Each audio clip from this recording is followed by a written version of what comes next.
yebo, Ulfinako, Ulfinako,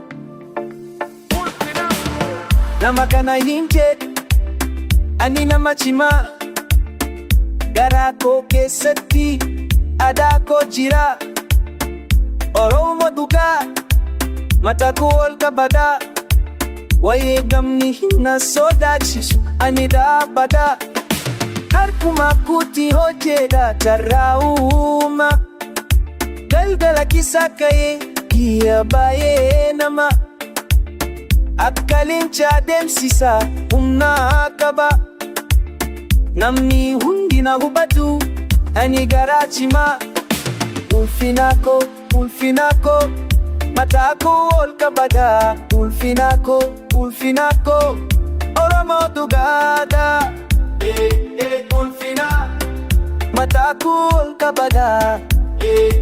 Ulfina, Oromo dugaadha.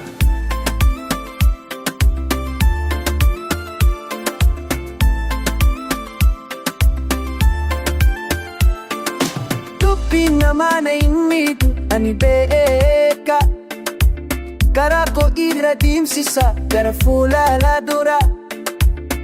Aadaa kootiin jiraata seenaa guddaa, abbaa fi haadha kootiin barsiisan dhugaa. Kiyya hunda ga'ii faarumsaan isheetti, hojii koo hojjedha karaa itti fufaa. Rakkinni yoo dhufes dandeettii qaba, Oromo nama cimaa waaqni gargaara. Ulfinako, Ulfinako, mataako ol qabada.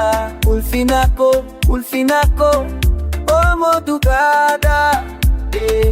Ulfina, mataako ol qabada.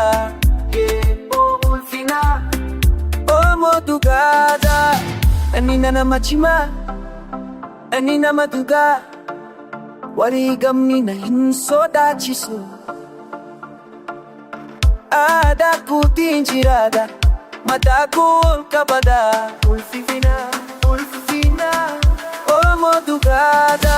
Ulfinako, Ulfinako, mataako ol qabada.